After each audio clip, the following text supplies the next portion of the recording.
रही है और आप लोगों की मांग है, सरकार सुन रही है।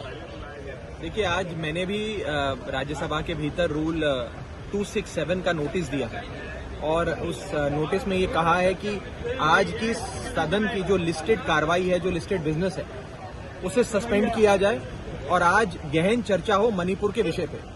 मणिपुर हमारे देश का अभिन्न अंग है, हमारा बहुत ही प्यारा राज्य है और उसके अंदर जो दरिंदगी और हैवानियत की घटनाएं सामने आ रही हैं, उससे पूरे हिंदुस्तान का मैं कहूं दिल दहल गया है। हमारी सबकी कलेक्टिव कॉन्शियस और आत्मा झंझोड़ी गई है और मैं हाथ जोड़ के विनती करता हूं केंद्र सरकार से कि नींद से जागे और इस विषय पे चर्चा कराए।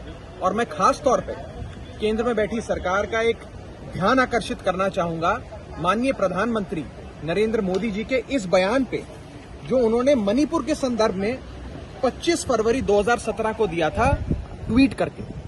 उन्होंने खुद कहा था, उस समय वहां पर कुछ वारदात हुई थी, उसके संदर्भ में माननीय प्रधानमंत्री जी ने कहा था, those who cannot ensure peace in the state have no right to govern Manipur, says prime minister. ये 1:08 दोपहर के समय 25 फरवरी 2017 को माननीय प्रधानमंत्री जी ने खुद ये बात कही थी, देशवासियों के सामने रखी।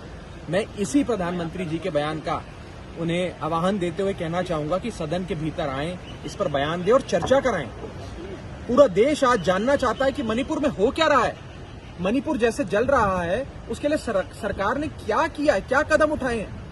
क्योंकि वहां राज्य में भी भारतीय जनता पार्टी की सरकार है, मणिपुर में केंद्र में भी बीजेपी की सरकार है, डबल इंजन की सरकारें चल रही हैं। फिर भी अगर राज्य की सुरक्षा की, देश के एक अभिन्न अंग मणिपुर में ये हालात हो रही हैं, ऐसी वारदातें हो रही हैं, इस प्रकार से क्लैशेस हो रहे हैं, लोगों को मारा जा रहा है, हजारों लोग बेघर हो गए, न जाने कितने लोगों की मृत्यु हो गई है, जान माल का नुकसान हुआ है, जो बता रहे हैं कि राज्य में अब कुछ बचा ही नहीं। उस स्थिति में भी सरकार कुंभकर्णी नींद सो रही है, उनके कान पे जूं तक नहीं रेंग रही और वो बहस कराने से भाग रही है। ये बहुत दुखद है। मैं चाहूंगा कि आज हम सबका और मेरा भी जो रूल 267 का नोटिस है, उसका संज्ञान लेते हुए आज से ही मणिपुर पे बहस शुरू हो और मणिपुर में जल्द से जल्द एक डिस्क्रेडिटेड सरकार जो है बीजेपी की राज्य में, उसे बर्खास्त किया जाए। उन्हें कोई अधिकार नहीं है सरकार में रहने का और वहां पे राष्ट्रपति शासन लगाया जाए।